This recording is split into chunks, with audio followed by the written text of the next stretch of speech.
Let's have a little draw, play around with some crayons. Andreas, may I see how your masterpiece is coming? Of course, your opinion is always welcome.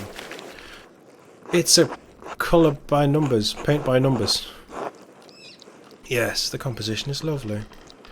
There is a joyful spirit in your arrangement of the figures. The contrast of colours is also quite nice, rich and beautiful on their own, but not overpowering the scene. It doesn't feel right. I don't know why. It's an excellent interpretation of someone else's work. Brother, you know I don't like doing more work than I have to. What do you mean? It's all my work. That's what the client wants. What do you want? Why are you in this work? I don't know if there was room for me in here. That doesn't concern me. I want to do a good job, and I want my clients to be satisfied. Do you think you'll do a good job if you thoughtlessly imitate other artists' work? Plagiarism! He's calling me out for plagiarism. What does this painting represent? It's November. In November we show peasants leading the pigs into the forest and forage on acorns before the slaughter. The slaughter of the peasants. Andreas, the peasants here are no longer allowed to forage acorns in the forest. Many great lords and abbots across the empire have forbidden it, even Father Gunnar. What difference does that make? This is the way November is painted. But it's not the way November is. Art is illusion, storytelling, but in their most sublime form. These images imitate a path to truth. It's most important to me that my clients are happy. They won't pay me for the truth. Yes, but by God's grace, this book of ours will outlive us all. What will it say if those who see it in the future generation, centuries beyond our comprehension? Will some gaze deep into your lines and paint and see a deeper meaning? What will they find? That you need not listen to my opinions.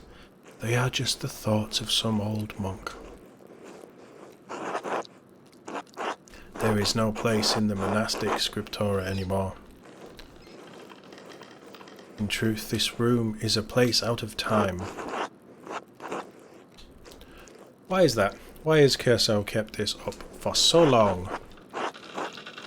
Some people, some places have a difficult time letting go of the past. I am not among them. The creation of books, of art, is not longer the providence of monasteries. So be it. Many people will be able to write, more will be able to read, and in so doing, be brought to truth. Don't you think there's a danger in anyone being able to write? Anyone being able to read anything? I think there will always be a place for artists like you and Brother Adoc. Guy's gonna chip in with a snarky comment. Say nothing. Haha. Got you, tosser. Kind of you to say so, Andreas, but you need not be concerned for me. I have lived a long life and am happy to have served the Lord. Sounds boring. When he calls for me, I am ready.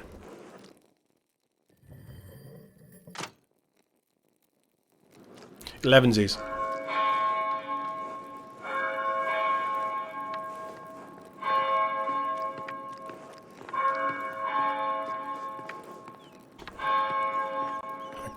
Can't do anything. Ah, where has the time gone? It is already terse. Too much talk. I must ask forgiveness for not honouring the rule. Until later, Andreas. Until later. Tally-ho. Toodle-pip. Bon voyage.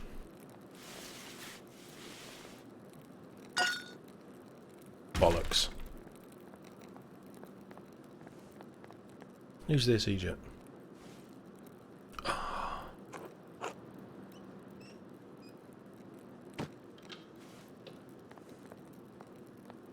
Now we know what that thing's for. What's going on in there? We'll talk to you, I guess. Andreas, what was that noise? Oh, I'm sorry, Sister Illuminator. I knocked a ball of paint on the floor. But then Brother Fennec came in and wrote in one of his books, slammed it closed and left. He was in such a hurry, I don't even think he noticed me. You were slamming books shut? Prior Fennec should know better than that. Some of these manuscripts are quite delicate. Nod. Which is why books should not be taken out of the library unless it is necessary for divine reading or for work in the scriptorium. Are you still mad at me for borrowing the Chronica Clara? Well, that reminds me. There are a few more books I'm wanting to borrow. You can't be serious. You want more books? I think Prior Fennec was giving you more than enough. I don't know what you're talking about. Don't ask for those books. He just gives them to me and asks for my opinion. If there's a problem, you should bring it up with Father Gunnar or Mother Celia. He just gives me the books. It's between the two of you. My concern is only for the books. I can't give them out to just anyone. I'm not just anyone. Have you not learned this? You're right, you're not. You're not a member of this community. The brothers have their vows and vocation to guide their conscience. You just wander off with half the library if I loaned it to you. I take offence to that. I may love these books, but I would not run off with them. My concern for the books does not end at the library door, nor does my responsibility. Please understand that. Now, if you'll excuse me... Wait, what's all the fuss about Lorenz Rothfugal? Why is Prior Fennec so nervous? Lorenz? I didn't know you were familiar enough with the man to use his Christian name. Anyway, I haven't dealt with him personally, but the Prior and Father Abbot have. I only know he purchased a number of valuable manuscripts over the years, and he paid enough to help the Abbey when we needed it. Like what? What did he buy? I can't remember. You know, I have my own responsibilities to attend to. How about this, Andres? If you help me recover some missing books, quest time, I'll tell you what I know about the Baron. Of course, I'll help in any way I can. This will be remembered. Thank you. It is good for the Abbey. Where should I begin? Out there, where you and your cohort have carelessly strewn books around the scriptorium. I will tell you which books I'm looking for. Find them and return them to me. The first books are 2 volumes of Aenid. Reddish covers, 14 inches by 10 inches, 3 inches thick. Innsbruck inches or Nuremberg inches. Oh, I know the ones. They're among Piero's favourites. Keeps them by my desk. They're not his to keep. Yoink. There's a fair amount of wear on these. I hope you don't mind. These volumes are old even when Pietro started making copies. How long ago was that? 3 years. What is going on in this picture? Aenid is not one of my favourite stories, but I understand why it appeals to Piero.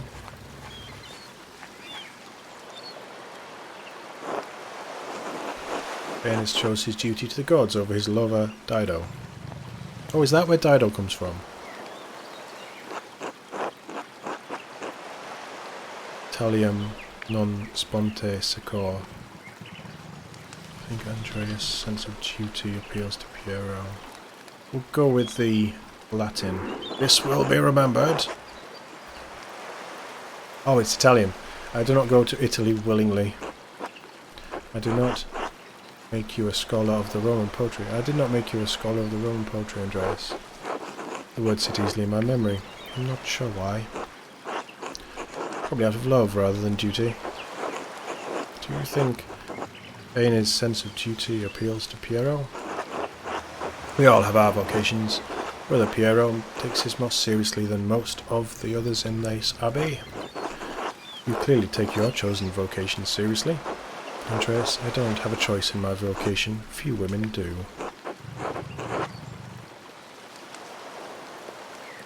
Oh, surely it's not that dire. You're right, of course. Surely it's not that dire.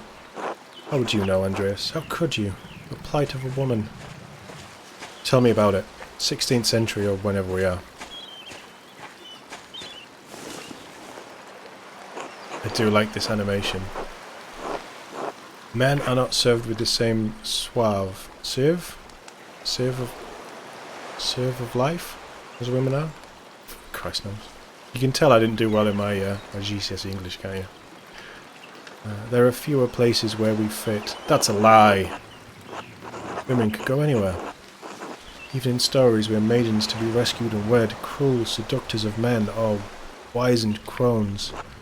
Like Dido, we ordinary women are merely tools in the tales of men. We can never be the protagonists of our own stories. Have you heard of Joan of Arc? No woman is exempt from that. From the empress to a nun. It is our lot. I suppose I understand why you are not fond of the Aeneid. It's fine poetry for men. Now the books, if you please. 1 second. Oh. There you go. Thank you. Next, Richard Guerin. This is a printed copy. Green cover, diamond pattern. I do not have the size in the ledger, but hopefully the description is enough. I know the one you're talking about. Brother Adoc was reading it. Right, let's go nick his book. I can't do anything with that. We need to steal that dial. The beauty of this book truly belies its ridiculous content. I'm surprised the Abbey owns a copy. We don't. It belongs to Ameda Rousseau of Lugano. It's a Venetian edition that's quite valuable. He loaned it to us 5 years ago. It was subsequently lost. The abbot has received 3 letters about it. Certainly seen the brothers enjoying it. The book is not appropriate reading for Benedictine monks.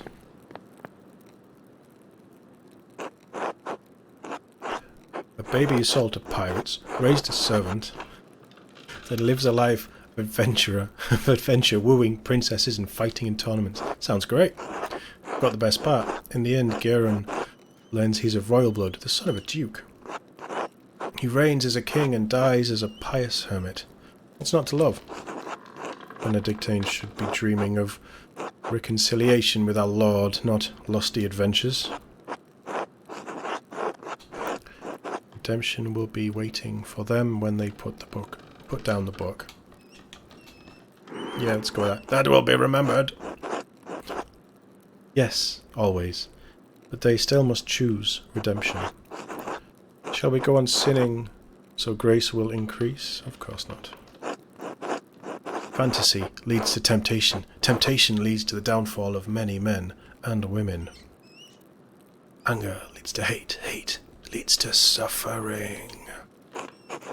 Yes, sometimes. In books like this, it's all the same type of fantasy, isn't it? To die better than we were born. And what's the problem with that? Why shouldn't a peasant dream of being a king?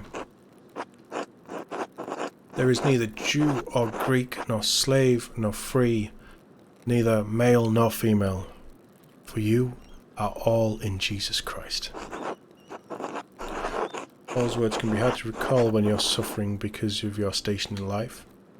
And yet Paul says that women must obey men. Even the Gospels can't free us from bondage in our place in life. We may be one in Christ, but we're not equal in this world. That's more like it. It isn't this world you should be concerned with, Andreas. But the book, Andreas, we must return it. Or would you like the abbot to receive a 4th letter? I hate to see the brothers disappointed, but I understand. It is not my goal to deprive the brothers of their joy, but to return Amedea Rousseau's property. The book, please. We done yet? There is one book left, then you will be freed from bondage. Darkwood cover, 8 inches high, 5 inches across, 2 inches thick. Oh, I remember that brother guy was reading it. What is it?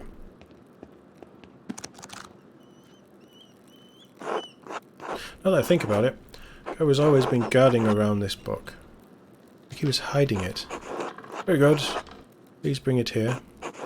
What is this, anyway? Oh. Maybe I should have learned French at some point. What is it? Why are you asking so many questions? Just give it to me. Why won't you tell me what this book is? Because it's a dangerous book, Andreas Moller. One of the previous abbots tolerated, in spite of a papal order to destroy it. 3 French bishops condemned the book. All copies were to be burned. Its author shared the same fate. What? Why? I don't know, Andreas. It isn't my place to question the judgment of one bishop, much less 3. And before you ask, no, I have not read it, but I know it contains dialogue between love and reason. So the book is dangerous. Did the bishops condemn it?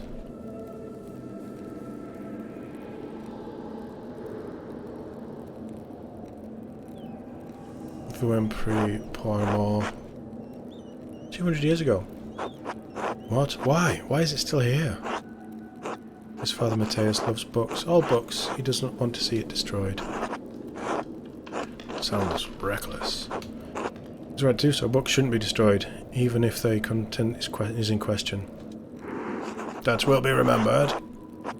The Holy Church does not share your opinion. It is their laws we must contend with, not your emotions. The Church is wrong. That will be remembered. I am not going to debate this with you, Andreas, and Father Matthias is gone. It's not my place to question the former abbot's decision, but when Father Gurnot learns it is in our possession, he wanted it destroyed. Learned he. Must the book be destroyed? No one even knows it's here. Well, I refuse to give it to you if you're going to destroy it. What? Why not? What are you going to do with it?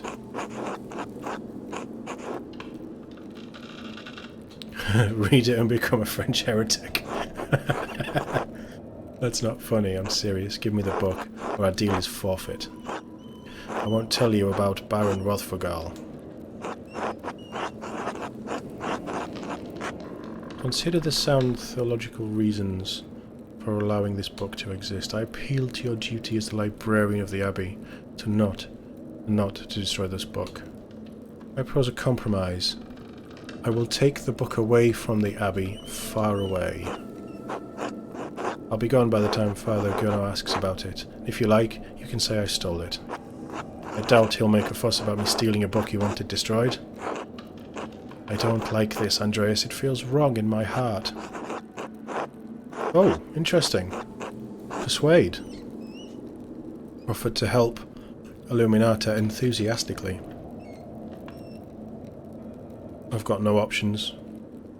I swear I'll take it far away. It's been out here for years, and besides, how could you have stopped me? Success! Illuminata. I'm trusting you in this, Andreas. Against my better judgment, don't make me regret this. I stole the book. Simple soul. I want that book as well. Okay, are you going to give me what I want? Now then, Baron Rothfugal. Quickly though, I need to finish up here soon. He said he buy books from the Abbey. What kinds? How long has he been visiting the Abbey? He seemed unusually friendly with me. I don't understand it, honestly. He mentioned finding a copy of Historica Tassae. He said it had some scandalous details in it. He also mentioned Brother Matthias had a copy to looking for another to verify its contents. Do you know anything about the book? I've heard of it, but I have never read it, and I know little about its contents. The subject is broad, but I believe the book deals specifically with the Roman occupation of this land. Interesting. What about that could have upset Father Matthias so much? Yeah. Can't claim any deep insights into the former abbot's mind. I understood him to be a virtuous and charitable man, sometimes to a fault. It is not always best when an abbot considers himself a friend to his brothers instead of their shepherd. Do you prefer Father Gunno to Father Matthias? Could something in the book have led Father Matthias to a crisis of virtue? Look at that. Virtue is only found in crisis. Without it, virtues are little more than ideals. So, perhaps there is merit in that idea. Well, I must be off to Mass. Thank you again for your help, Andreas. Smile devilishly. What are you smiling about? I suppose you're leaving by the crypt. I'm filled with the joy of books. Oh, just a little secret. I suppose you're leaving via the crypt. Oh, just a little secret. Then I will leave you to your self-satisfaction. Good day, Andreas. God be with you. To our love. Sext. Eat. The bell tolls for sext. The brothers will be sitting down for dinner soon. I should see if Otto is around and still wants to eat with me. I think he's working by the guest house below the abbey. Dinner with Otto and Endris. Oh, we get to speak to Endris. Let's have this book then. I wonder what Brother Fennec is doing with this book. From the library of the University of Five Churches. The Hungarian call it PEX. That's where Fennec was from. Doctor of Theology, George of Gran. Did Fennec steal this? Oh my god, there's loads of letters in here. But these coloured.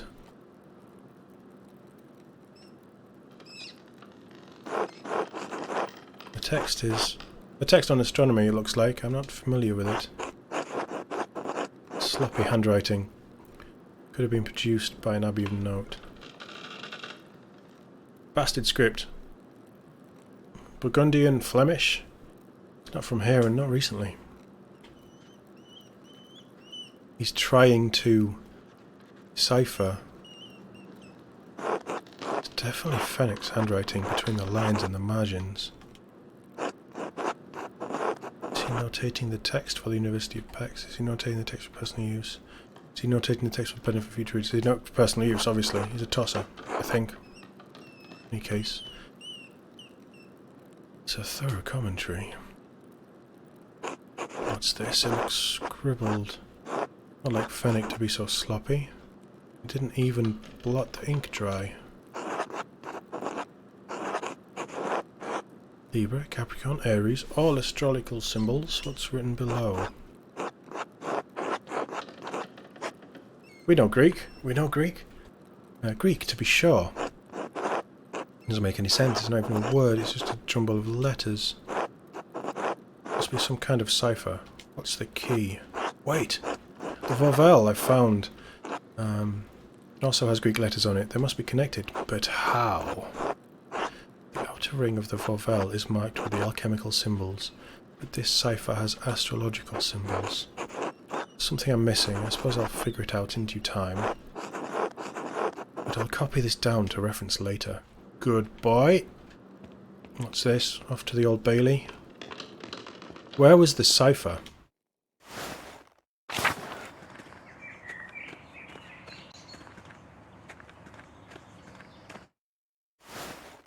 It was in the prior's house.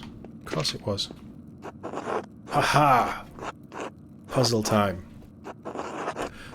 I still don't know how to connect these elemental symbols on the Volvet to the astrological cipher. Till I figure out the connection, I can't decipher the note I found in Phoenix, but oh, okay. I found a secret passage in the crypt. There has to be a book in the library I can use to figure this out. I could find some way into the library. We'll do that. We have a mystery on our hands. Sister Illuminata in there most of the day. Perhaps I can find a way in after dark. What else fails? Perhaps I could ask Werner Stolz. He lives off in the North Commons. I have a sense he doesn't like me much, but I'll find a way to get information out of him.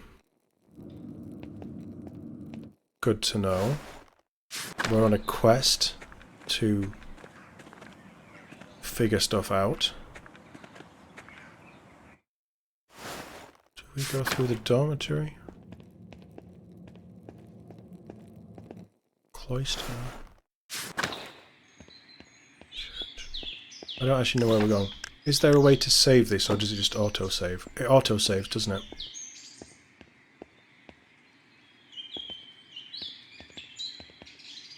Oh, we haven't been to the infirmary or the upper abbey. St. Luke, the patron of artists, is also the patron of healers. That's good to know. Most of these medicines were made by Agnes Sternorin, with a little help from Sister Gertrude. Oh well, I hope we don't have to come in here.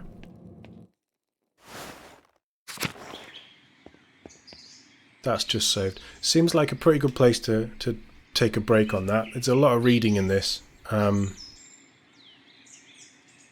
tell you what, we'll go through here so that we know we're outside and it's saved. Yeah, there's a lot of reading. Not entirely sold on the idea of doing more of this recorded. You know, play it by myself where I can do the silly voices in my head. But if you enjoyed this, if you want to see more of this, let me know in the comments. I'm not against the idea of doing it, but